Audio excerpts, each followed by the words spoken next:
কোনো রকম ঝামেলা ছাড়া একদম কম উপকরণ দিয়েই কিন্তু এই বাদাম বিস্কুটগুলো বাড়িতেই বানিয়ে নিতে পারবেন, তাও আবার গ্যাসের চুলোর মধ্যে। বেকারিতে যেইভাবে বিস্কুট বানানো হয়, আপনি কিন্তু বাড়িতেই গ্যাসের চুলাতে এইভাবেই বিস্কুটগুলো বানিয়ে নিতে পারবেন। একদম কম উপকরণ আর সহজ পদ্ধতিতে। শুধু মাপগুলো সঠিক রাখতে হবে। সঠিক মাপ হলে বিস্কুটগুলো এইরকমই পারফেক্ট হবে। দেখতেও যেমন লোভনীয়, খেতেও কিন্তু ভীষণ সুন্দর। নমস্কার, কেমন আছেন সবাই? আশা করছি সবাই খুব ভালো আছেন, সুস্থ আছেন। মৌসুমী রকমারি রান্নাতে আপনাদেরকে আবারও একবার অনেক অনেক স্বাগত। প্রতিদিনের মতো আজও একটা সুন্দর রেসিপি আপনাদের সঙ্গে শেয়ার করব। আশা করছি আপনাদের ভীষণ ভালো লাগবে, একদম সহজ পদ্ধতিতে। চলুন তাহলে এই ঝটপট করে বাদাম বিস্কুট বানানোটা শুরু করে নিই। এবার বন্ধুদের কাছে একটা ছোট্ট রিকোয়েস্ট করব, যারা প্রথম আজকে আমার চ্যানেলে ভিজিট করছেন, এই রেসিপির যদি কোনো অংশ আপনাদের ভালো লাগে, অবশ্যই কিন্তু আমার চ্যানেলটা সাবস্ক্রাইব করে আমার পাশে থাকার অনুরোধ রইল। আর যারা এই কাজটা আগেই করে ফেলেছেন, তাদেরকে অসংখ্য ধন্যবাদ। যদি ভিডিও ভালো লাগে অবশ্যই একটা লাইক দিয়ে সম্পূর্ণ ভিডিওটা দেখে নেবেন। একটা বিস্কুট আপনাদেরকে একটু ভেঙে দেখিয়ে দেব কতটা সুন্দর হয়েছে। আর এই বিস্কুটগুলো দেখতেও যেমন সুন্দর, খেতে কিন্তু ভীষণই মজার হয়। আপনারা একবার বানাতে শিখে গেলে রোজ বানিয়ে খেতে ইচ্ছে যাবে, এতটাই সুন্দর। মুখে দিলেই একদম মিলিয়ে যাবে। এটা সকাল কিংবা বিকেলে চায়ের আড্ডাতে কিংবা বাচ্চাদের টিফিনে, আর এমনিতেও যখন বসে থাকা হয়, কিছু খেতে ইচ্ছে করলে বিস্কুট তো খেয়েই থাকি আমরা, তো ঝটপট বানিয়ে নিন এইরকম একদম সুন্দর একটা বাদাম বিস্কুট। তো এইখানে আমি একটা বাটি, দেখুন এই বাটিটার মেজারমেন্ট হিসেবেই সব কিছু নেব। তো সেই জন্য বাটিটা আপনাদেরকে একটু দেখিয়ে দিচ্ছি সামনে থেকে।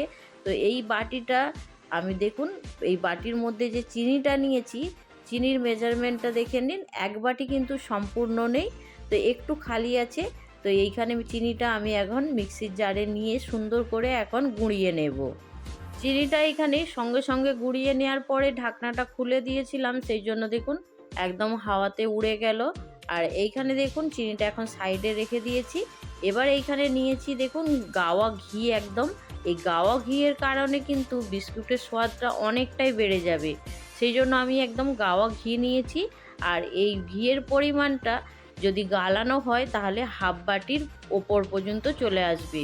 তো এইখানে যে ঘিয়ের পরিমাণটা দেখছেন, এখন এইখানে 5 চামচের মতো ঘি আছে। আপনারা যদি চান ঘিয়ের বদলে শুধু তেল দিয়ে বানাতে, সেটাও কিন্তু হবে। আর যদি ঘি আর তেল মিশিয়ে করতে চান, সেটাও কিন্তু হবে। তো অবশ্যই কিন্তু সেটা আপনাদের ওপরে থাকবে।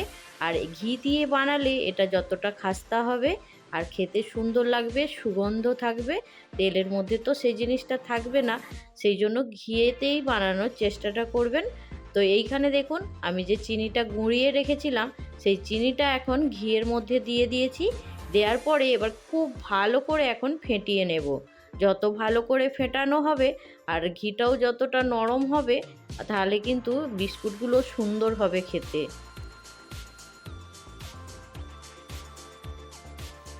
এখানে চামচ দিয়ে আর ফেটানো যাচ্ছিল না, সেই জন্য চামচটা সরিয়ে দিয়ে একটা আমি হ্যান্ডউইচের সাহায্যে এবার খুব ভালো করে এটাকে ফেটিয়ে নেব।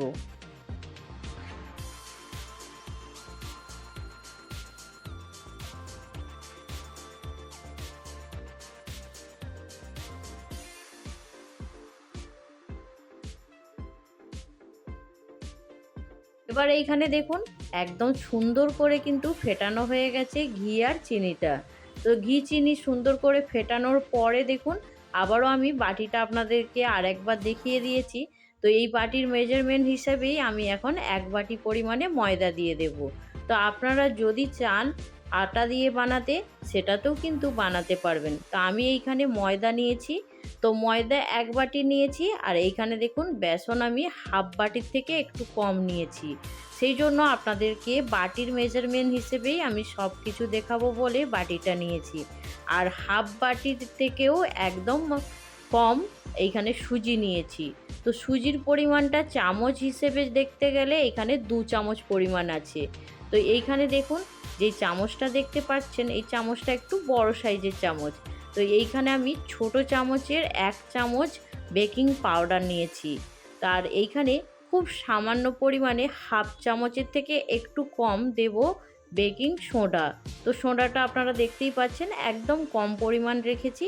তো এইখানে এটা দেওয়ার পরে এবার খুব ভালো করে সব উপকরণগুলো একসঙ্গে মিশিয়ে নেব। খুব সামান্য পরিমাণে একদম এক চুটকি নুন দিয়েছি।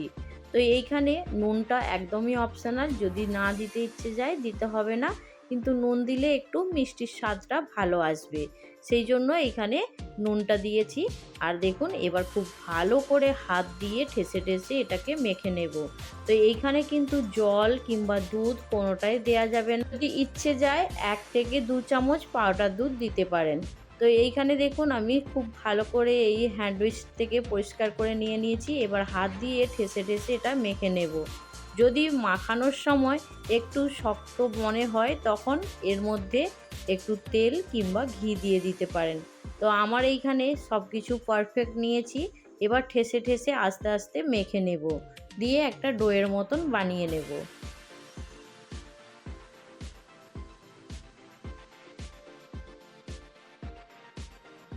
দেখুন বন্ধুরা, এইখানে দেখুন মাখতে মাখতে কতটা সুন্দর নরম হয়ে গেছে দেখতেই পাচ্ছেন। তো এইভাবেই কিন্তু সুন্দর করে ডোটা বানিয়ে নিতে হবে। এর মধ্যে কিন্তু জল দেয়া যাবে না। যদি খুব শক্ত মনে হয় আবারও বলছি একটু ঘি দিয়ে দেবেন কিংবা একটু তেল দিয়ে দেবেন। তারপরে এইভাবে ঠেসে ঠেসে মেখে নেবেন। তো এইখানে দেখুন আমার সুন্দর করে ডোটা কিন্তু একদম রেডি হয়ে যাচ্ছে। তো এক জায়গায় এটাকে একদম সুন্দর করে গুছিয়ে নেব।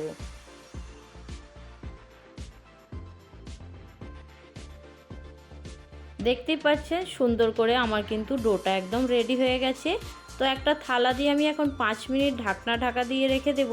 আর এইখানে দেখুন আমি কিছু পেস্তা আর কাঠবাদাম নিয়েছি, সুন্দর করে একদম ছোট ছোট করে কেটে নিয়েছি।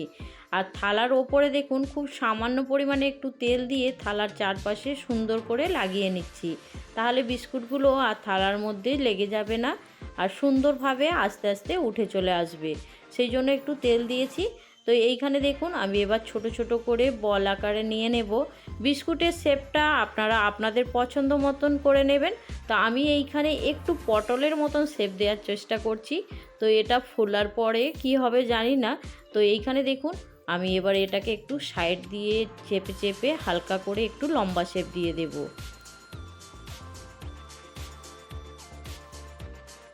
আবারও বলছি বন্ধুদেরকে, আপনারা যখন বিস্কুটটা শেপ দেবেন আপনারা আপনাদের পছন্দ মতন করে শেপটা দিয়ে দেবেন। আমি এইখানে একটু লম্বাটে করে শেপ দিয়েছি। আর এইখানে দেখুন যে বাদামটা ছোট করে কেটে রেখেছিলাম, সেই বাদামটা বিস্কুটের ওপর দিয়ে সুন্দর করে লাগিয়ে নিচ্ছি।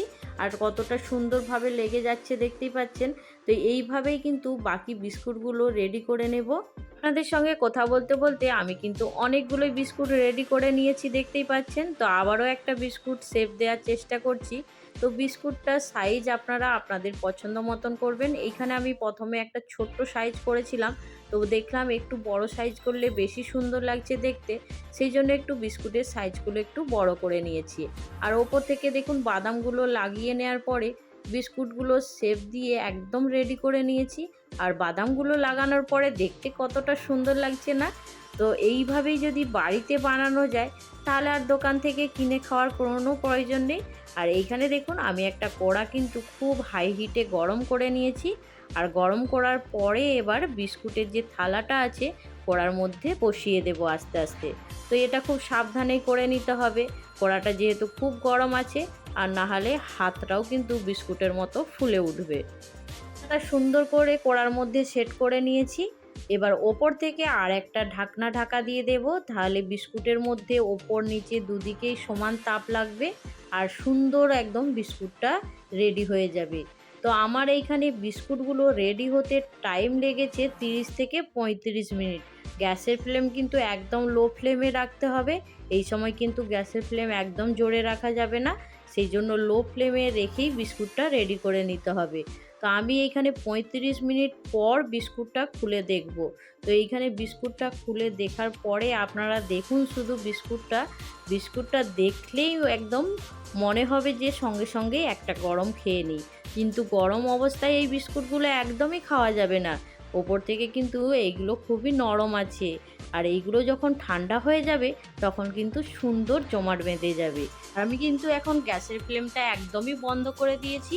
বন্ধ করে দেওয়ার পরে এবার যে কড়ার মধ্যে গরম ভাবটা আছে সেই গরম অবস্থাতে এখন আমি ঢাকা দিয়ে রেখে দেব।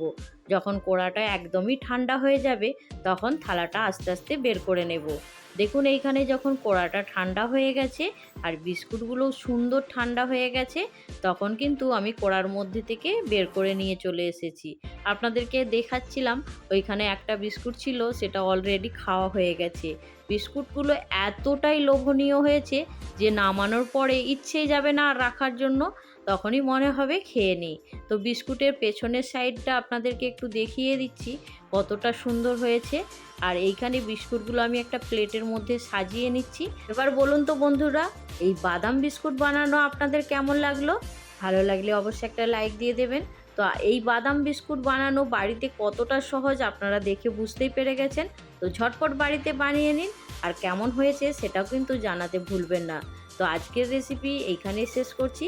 পরবর্তী রেসিপি নিয়ে খুব তাড়াতাড়ি আরও একটা নতুন ভিডিওর সঙ্গে দেখা হবে। সবাই ভালো থাকবেন, সুস্থ থাকবেন, বাই।